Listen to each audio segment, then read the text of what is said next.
itu basis penganggaran di pemerintah daerah berbasis kontinental.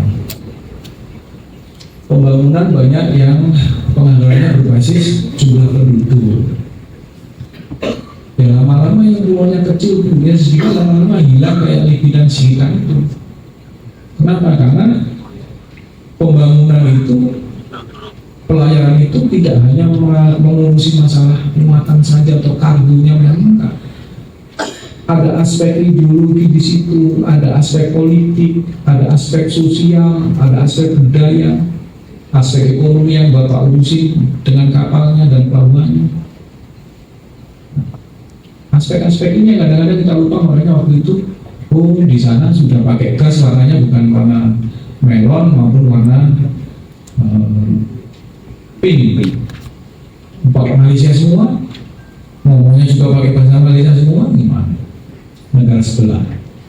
Jadi konektivitas itu tidak hanya semata-mata masalah harus ada ekonomi di situ berjalan, logistik dan sebagainya, tapi lebih dari itu budaya yang bisa katakan. Dulu mungkin sebelum ada kapal penumpang yang masuk ke pelosok-pelosok, mungkin di sana nggak kenal Indomie, nggak kenal pakai baju, ya pakainya koteka aja. Itu budaya, karena nggak tahu orang gimana. Begitu ada kapal kesana dan sebagainya, saya rasa itu juga mempengaruhi budaya. Kalau sekalian, sekali lagi, sudah kita pulaunya paling banyak, panjang pantainya itu 99.000 itu jauh banget Pak. Jakarta Banyuwangi itu hanya 1.000 kilo aja, 99.000 kilo Pak pantainya. Artinya apa? Kalau kita bicara pengamanan, jagain segini Pak, kapal direnteng satu-satu di ujung-ujung nggak nyampe-nyampe Pak. Mau magri laut kita dengan kapal yang disuruh berhenti jejer muter lah, nggak nyampe kok kapalnya. Saking luasnya. Artinya apa? Ini yang harus membuat kita punya strategi pengawasannya seperti apa. Nggak mungkin lagi kita ibu sektor dan sebagainya. Oh ini punyanya ini, yang apa harus benar, harus ada koordinatornya untuk bagaimana mengawasi laut. Nah, tadi juga disampaikan ke depan itu kita sampai hari ini masih belum punya bentuk yang pasti sebenarnya. Kalau kita mau bicara yang ke depan, klaster maritim kita itu seperti apa ya? Klaster maritim Indonesia, kalau yang negara lain sudah pada punya karena dia sudah mendetailkan. Sampai hari ini kalau dilihat di referensi akademik Pak Prof. Saya yakin belum ada. Saya searching di Google kayak di mana-mana belum, nggak ada. Kita tuh belum bisa mendefinisikan klaster kita itu seperti apa. Sehingga apa? Kalau tadi negara kepulauan harapannya adalah menyadarkan semua semua elemen bangsa ini paham bahwa negara kepulauan itu pemikirannya harus berbasis archipelagic country. Itu dulu, karena hari ini masih kontinental, Pak. Sudah jelas-jelas ada sungai di situ. Sebelahnya dibangun jalan tol yang panjang, yang ngapain ada sungai di situ? Mati, udah kan, uangnya habis buat jalan. Enggak, pikirannya enggak seperti archipelagic gitu.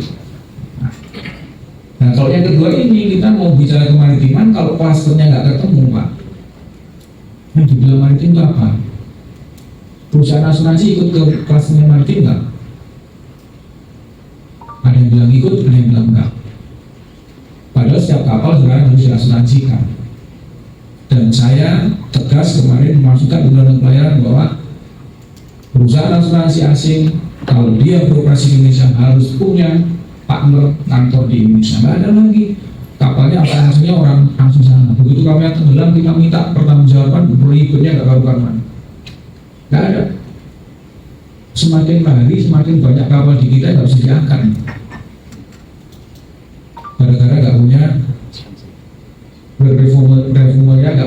kapalnya di sini. Rata-rata ada di negara sebelah semua enggak harus punya. Tapi ini juga jadi peluang. Habis ini buka kantor asuransi di sini, ya, rame dan sebagainya. Tapi juga tanggung jawab lagi. Jadi serba susah teman. Kemudian marketing cluster ini ditampilkan ya. 10 tahun yang lalu ya, kalau boleh ditampilkan paparan saya, ada operator ya. 10 tahun yang lalu itu kalau kita bicara VUCA, 10-15 tahun itu kan sudah bicara VUCA ya. Vulnerable, uncertainty, pokoknya sudah dibicarakan jauh-jauh hari 10 atau 15 tahun yang lalu. Bahkan waktu saya masih tahun 2007 sudah dibicarain ngomong VUCA. Hari ini VUCA-nya tambah nggak jelas lagi. Lingkungan eksternal itu sangat berpengaruh. Perang Ukraina, Rusia, Israel, Palestina. Kita nggak pernah menyadari bahwa perang Ukraina, Rusia itu berdampak ke kita. Kelangkaan gandum, spare part pesawat baling-baling, itu makanya dari negara-negara konflik. Kalau di situ tadi bisa diselesaikan, saya rasa ini akan lebih memudahkan ke kita. Jadi kita akan membawa itu roadshow kepada kementerian lembaga terkait. Ini loh urusan kluster maritim itu ada di tempatmu sedikit, di tempatmu ada sedikit dan sebagainya. Nah ini menjadi challenge Pak. Kalau dulu Prof. saya challenge, saya tantang Pak 1 bulan jadi nggak, supaya dijurnalkan dan itu jadi akademik bahwa itulah pemikiran dari diskusi ini. Bapak sekalian, terkait dengan yang tadi disampaikan mengenai perkapalan itu bagian dari, kalau diartikan kemaritiman secara luas, hari ini shippingnya mungkin sudah, ya kalau dibilang rugi enggak lah, karena kalau rugi biasanya teriak-teriak, kalau untung kan diem-diem aja. Berarti ya nggak pernah, bapak nggak pernah teriak-teriak, kalau rugi langsung der gitu ya. Kalau untung nggak pernah, kalau untungnya gede kan takut dimintain CSR-nya gede juga kan.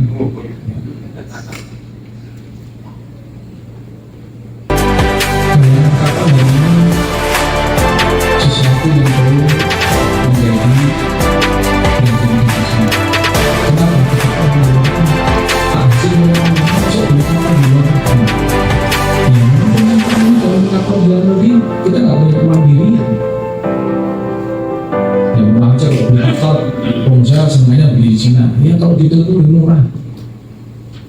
Beli kapal tunda di Batam, bikin di sana sampai jadi, spek kualitas bahannya sama dengan beli di Surabaya atau Makassar, itu selisihnya bisa sampai 10-15 miliar.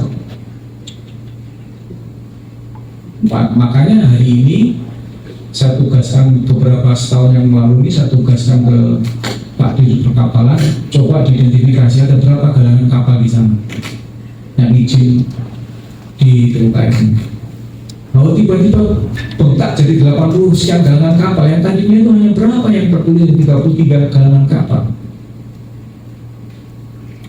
Kenapa? Karena menikmati bahwa di sana adalah FTZ. Dan saya masuk ke dalam kapal, bangun kapal lihat yang leisure yang canggih-canggih, bagus-bagus, teknologinya modern. Diekspor Eropa semua yang sudah pesan. Sebelahnya aku tak lihat bikin kapal tunda, ya Pak, ini pesanan dalam negeri, navigasinya standar sederhana dan sebagainya. Lihat sebelah kok kayaknya fungsinya aja tanah api dan sebagainya. Nah, di sini kita juga sudah memasukkan di Undang-Undang 66 yang baru. Jadi di Undang-Undang 66 itu kita ingin sekali memperkuat industri perkapalan nasional supaya kita punya kemandirian. Kemarin kan Pak Haji ngomong, Mas harus bikin di luar negeri sih. Nah, kita memang belum punya kemandirian. Saya jujur Pak, sejak saya diberikan amanah jadi presiden, saya itu kaget bahwa hand flare itu nggak ada produksi dalam negeri. Harus impor hand flare yang cus warna itu loh ya, merah ini. Bukan fungsional bukan sendiri. Makanya waktu itu saya langsung membuat sebuah edaran kebijakan bahwa per Oktober 1 Oktober 2024 kapal berbendera Indonesia yang dibangun, alat komunikasi, alat keselamatannya harus mendapatkan type approval dari Perhubungan Laut melalui BPKP. Kenapa? Karena kita ingin industri di dalam negeri itu juga muncul. Masa handphone yang bikin mocong gede itu bisa bikin handphone aja harus dari Cina. Padahal handphone itu setiap 12 bulan harus ditarik lagi. Kalau kapalnya 100.000 berarti setiap bulan 100.000 kali 6. Nah, sudah akhirnya dalam waktu 6 bulan kemarin kita sudah melihat, oh sudah ada produksi dalam negeri untuk life jacket.